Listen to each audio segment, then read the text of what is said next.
அவள் லேசாக சிரித்தாள். மாலை நேரம். பூங்கா எப்போதும் போலவே அமைதியாக இருந்தது. சில சிறு பறவைகள் தங்களின் கூண்டுகளுக்கு திரும்பிக் கொண்டிருந்தன. மரத்தளிர்கள் நடுக்கம் கொண்டும் அவ்வப்போது மெல்லிய காற்று பூமியை வருடியும் இருக்கின்றன.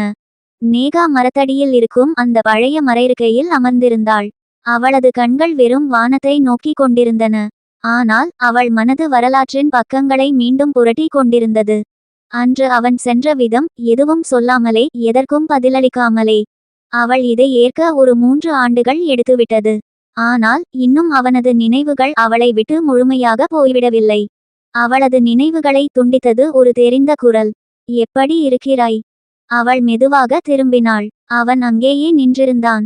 3 வருடங்கள் ஆனாலும் அவன் தோற்றம் அதிகமாக மாறவில்லை.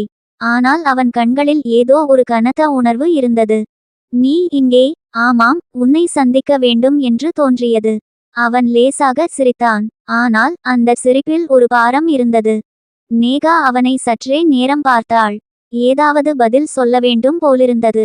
ஆனால் அவளால் முடியவில்லை. நீ என்னை இன்னும் வெறுக்கிறாயா? அவள் மெதுவாக சிரித்தாள். வெறுக்கிறேன் என்று நினைத்துவிட்டாயா? அவள் மெதுவாக உச்சரித்தாள். இல்லை ஆரவ், நான் உன்னை வெறுப்பதில்லை. ஆனால் நீ என் வாழ்க்கையில் ஒருபோதும் இல்லாதவனாக மாறிவிட்டாய். ஆரவ் அமைதியாக அவள் முகத்தை பார்த்தான். அவனுக்கு பேச வேறு வார்த்தைகள் கிடைக்கவில்லை. நீ எப்படி இருக்கிறாய்? ஸ்னேகா கேட்டாள். நான் என்று எதையோ சொல்ல வந்தவன் போல அவன் ஒரு நிமிடம் தப்பித்து பார்த்தான். நீ என் வாழ்க்கையில் இல்லை என்பதையே ஏற்றுக்கொள்ள அதிகம் நேரம் எடுத்துக்கொண்டேன்.